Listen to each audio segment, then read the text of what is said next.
ದಾಂಡೇಲಿಯ ಆಜಾದ್ ನಗರದಲ್ಲಿ heavenly key ministries trust ವತಿಯಿಂದ ಉಚಿತ ನೋಟ್ಬುಕ್ ವಿತರಣೆ.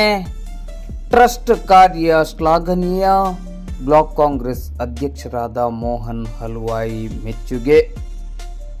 ದಾಂಡೇಲಿಯ ಆಜಾದ್ ನಗರದ ಹೆವೆನ್ಲಿ ಕೀ ಮಿನಿಸ್ಟ್ರೀಸ್ ಚರ್ಚಿನಲ್ಲಿ ಹೆವೆನ್ಲಿ ಕೀ ಮಿನಿಸ್ಟ್ರೀಸ್ ಟ್ರಸ್ಟ್ ಆಶ್ರಯದಡಿ ವಿದ್ಯಾರ್ಥಿಗಳಿಗೆ ಉಚಿತ ನೋಟ್ಬುಕ್ ವಿತರಣಾ ಕಾರ್ಯಕ್ರಮವನ್ನು ಹಮ್ಮಿಕೊಳ್ಳಲಾಯಿತು. ಕಾರ್ಯಕ್ರಮವನ್ನು ಉದ್ಘಾಟಿಸಿ ಮಾತನಾಡಿದ ದಾಂಡೇಲಿಯ ಬ್ಲಾಕ್ ಕಾಂಗ್ರೆಸ್ ಅಧ್ಯಕ್ಷರಾದ ಮೋಹನ್ ಹಲ್ವಾಯಿ ಅವರು, ಸರ್ಕಾರದ ಜೊತೆಗೆ ಇಂತಹ ಸಂಘ ಸಂಸ್ಥೆಗಳು ಶೈಕ್ಷಣಿಕ ಕ್ಷೇತ್ರದ ಬಲವರ್ಧನೆಗೆ ಕೈಜೋಡಿಸಿದಾಗ ಶಿಕ್ಷಣ ಕ್ಷೇತ್ರ ಸದೃಢಗೊಳ್ಳಲು ಸಾಧ್ಯ. ಈ ನಿಟ್ಟಿನಲ್ಲಿ ಹೆವೆನ್ಲಿ ಕೀ ಮಿನಿಸ್ಟ್ರೀಸ್ ಟ್ರಸ್ಟ್ ಹಮ್ಮಿಕೊಂಡಿರುವ ನೋಟ್ಬುಕ್ ವಿತರಣಾ ಕಾರ್ಯಕ್ರಮ ಅರ್ಥಪೂರ್ಣವಾಗಿದೆ. ಹೆವೆನ್ಲಿ ಕೀ ಮಿನಿಸ್ಟ್ರೀಸ್ ಟ್ರಸ್ಟ್ ಸಮಾಜಮುಖಿಯಾಗಿ ಹಾಗೂ ಜನಪರ ಕಾಳಜಿಯಿಂದ ಕಾರ್ಯನಿರ್ವಹಿಸುತ್ತಿರುವುದು ಅಭಿನಂದನೀಯ ಎಂದರು. ಕಾರ್ಯಕ್ರಮದಲ್ಲಿ ಮುಖ್ಯ ಅತಿಥಿಗಳಾಗಿ ಭಾಗವಹಿಸಿ ಮಾತನಾಡಿದ ದಾಂಡೇಲಿಯ ಬ್ಲಾಕ್ ಕಾಂಗ್ರೆಸ್ ಪ್ರಧಾನ ಕಾರ್ಯದರ್ಶಿ ಕೀರ್ತಿ ಗಾಂವ್ಕರ್ ಅವರು, ಹೆವೆನ್ಲಿ ಕೀ ಮಿನಿಸ್ಟ್ರೀಸ್ ಟ್ರಸ್ಟ್ ಸೇವಾ ಮನೋಭಾವನೆಯಿಂದ ಕಾರ್ಯನಿರ್ವಹಿಸುವ ಮೂಲಕ ಸದೃಢ ಸಮಾಜ ನಿರ್ಮಾಣಕ್ಕಾಗಿ ತನ್ನನ್ನು ತಾನು ತೊಡಗಿಸಿಕೊಂಡಿರುವುದು ಶ್ಲಾಘನೀಯವಾಗಿದೆ. ಈ ಟ್ರಸ್ಟಿನ ಸಮಾಜಮುಖಿ ಕಾರ್ಯ ನಿರಂತರವಾಗಿ ನಡೆಯುವಂತಾಗಲಿ ಎಂದು ಶುಭವನ್ನು ಹಾರೈಸಿದರು. ಹೆವೆನ್ಲಿ ಕೀ ಮಿನಿಸ್ಟ್ರೀಸ್ ಟ್ರಸ್ಟಿನ ಅಧ್ಯಕ್ಷರು ಹಾಗೂ ಧರ್ಮಗುರುಗಳಾದ ಫಾದರ್ ಸ್ಟಿಫನ್ ಝಾ ಅವರು ಕಾರ್ಯಕ್ರಮದ ಅಧ್ಯಕ್ಷತೆಯನ್ನು ವಹಿಸಿ ಮಾತನಾಡುತ್ತಾ, ದಾನ ಧರ್ಮಾದಿ ಕಾರ್ಯಗಳಲ್ಲಿ ನಮ್ಮನ್ನು ನಾವು ತೊಡಗಿಸಿಕೊಂಡಾಗ ಜೀವನದಲ್ಲಿ ಸಾರ್ಥಕತೆಯನ್ನು ಪಡೆಯಲು ಸಾಧ್ಯ.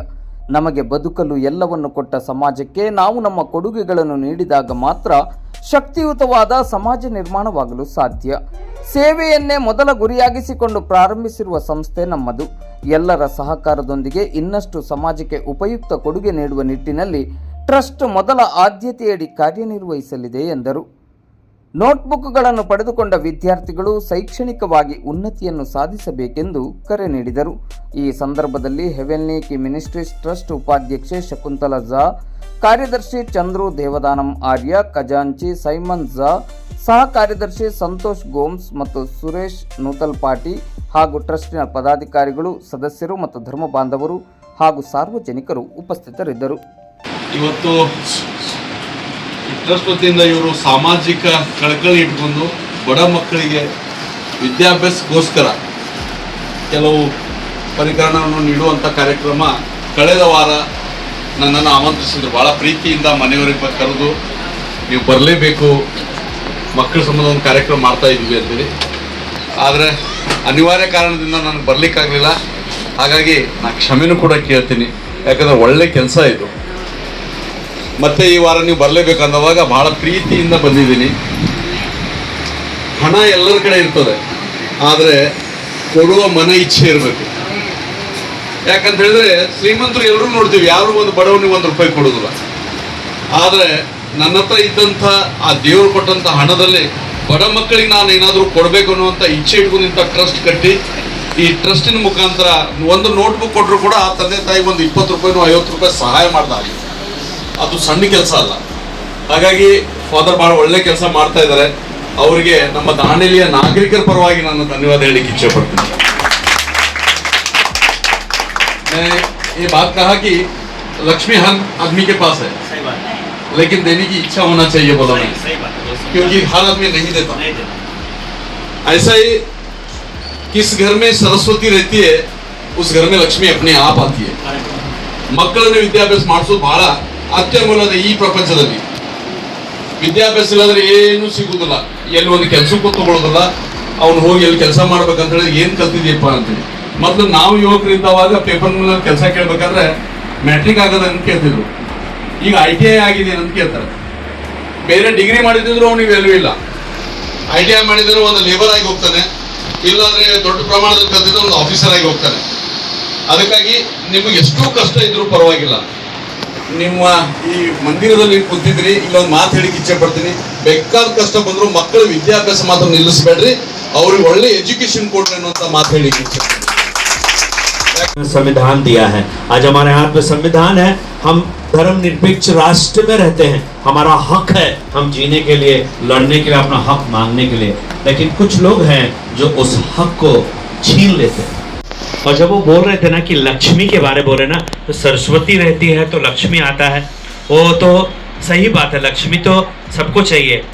और जैसे ही मैं चैरिटेबल काम किया सर मोहन भाई, मैं जस्ट बैठ के पवित्र शास्त्र पढ़ रहा था, उतने में एक व्यक्ति आया गेट पे, मुझे रोटी के लिए जरा पैसा दे दीजिए।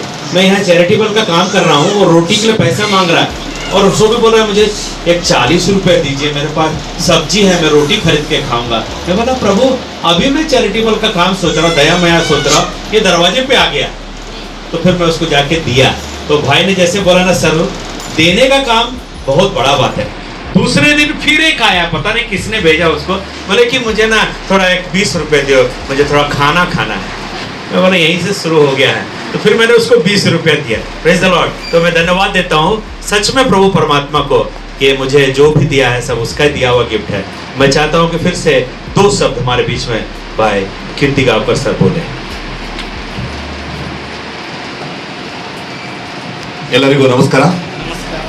ಮೊಟ್ಟ ಮೊದಲಿಗೆ ನಮ್ಮ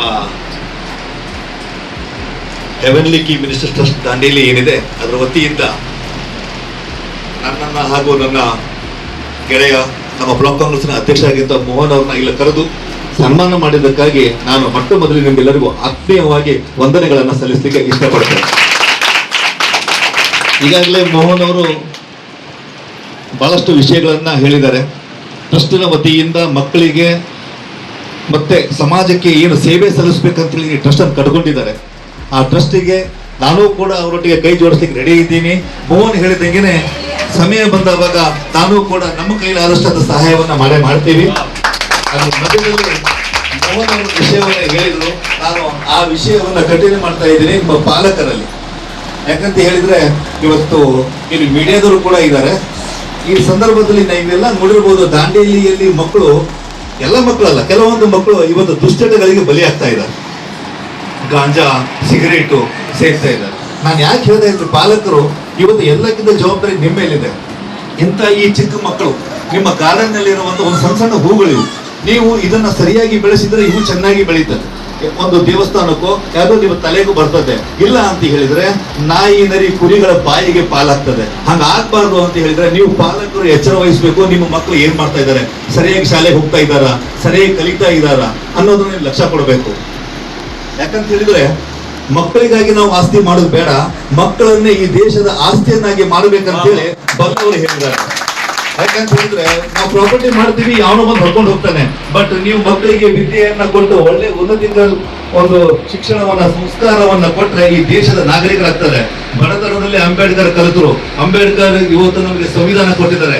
ಆ ಸಂವಿಧಾನದ ಒಂದು ಫಲವಾಗಿಯೇ ನಾನು ಇವತ್ತಿದ್ರೆ ಮಾತಾಡ್ತಾ ಇದ್ದೀನಿ, ನೀವು ನನ್ನ ಜೊತೆಗೆ ಕೇಳಿ ಮಾತಾಡ್ತೀವಿ. ಇಲ್ಲ ಅಂತ ಹೇಳಿದ್ರೆ ಬೇರೆ ದೇಶದಲ್ಲಿ ಹಂಗಿನೇ ಅವ್ರು ಹೇಳಿದ್ದಾನೆ ಕಲಿಬೇಕಾಗಿತ್ತು, ಅವ್ರು ಹೇಳಿದ ಧರ್ಮವನ್ನೇ ನಾನು ಪಾಲನೆ ಮಾಡಬೇಕಾಗಿತ್ತು. ಇವತ್ತು ನಿಮಗೆ ಬೇಕಾಗಿರೋ ಇಷ್ಟಪಟ್ಟಿರೋ ಧರ್ಮವನ್ನ ನೀವು ಪಾಲಿಸ್ತಾ ಇದ್ದೀರಾ, ನನಗೆ ಇಷ್ಟಪಟ್ಟಿರೋ ದೇವಸ್ಥಾನಕ್ಕೆ ನಾನು ಹೋಗ್ತಾ ಇದ್ದೀನಿ. ಕಾರಣ ಈ ಸಂವಿಧಾನ ನಮಗೆ ಇನ್ನೊಂದು ಹಕ್ಕನ್ನು ಕೊಟ್ಟಿದೆ, ಶಿಕ್ಷಣದ ಹಕ್ಕು. ಶಿಕ್ಷಣ ಅತಿ ಮುಖ್ಯ ಮಕ್ಕಳಿಗೆ. ಇವತ್ತು ಈ ಚಾರಿಟೇಬಲ್ ಟ್ರಸ್ಟ್ ಮುಖಾಂತರ ನಿಮಗೆ ಪಠ್ಯ ಪುಸ್ತಕವನ್ನು ಕೊಡಬಹುದು, ಉಚಿತವಾಗಿ ಸಿಕ್ಕಿದೆ ಅಂತ ಹೇಳಿ ಬೇಕಾಬಿಟ್ಟಿ ಅದನ್ನ ಎಸೆದ್ರೆ ಅದರ ಮೌಲ್ಯವನ್ನು ಕಳ್ಕೊಳ್ತೀರಿ. ಯಾವ ಉದ್ದೇಶದಿಂದ ಈ ಟ್ರಸ್ಟ್ ನವರು ಪುಸ್ತಕವನ್ನು ನಿಮ್ಮ ಮಕ್ಕಳಿಗೆ ಕೊಟ್ಟಿದ್ದಾರೆ ಅದರ ಉಪಯೋಗವನ್ನು ನೀವು ಸದುಪಯೋಗ ಪಡಿಸ್ಕೊಂಡ್ರೆ ನಿಮ್ಮ ಮಕ್ಕಳು ನಾಳೆಯ ಭವಿಷ್ಯದ ನಾಯಕರಾಗ್ತಾರೆ. ನಾವು ನಿಂತ ಜಗತ್ತಿಗಿಂತ ಹೆಚ್ಚಾಗಿ ನಮ್ಮ ಮೇಲಿನ ಜಗದಲ್ಲಿ ನಿಂತುಕೊಂಡು ನಾವು ಅವ್ರ ಮಾತನ್ನ ಕೇಳುವಂತ ಒಂದು ಸಮಯ ಬಂದೇ ಬರ್ತದೆ.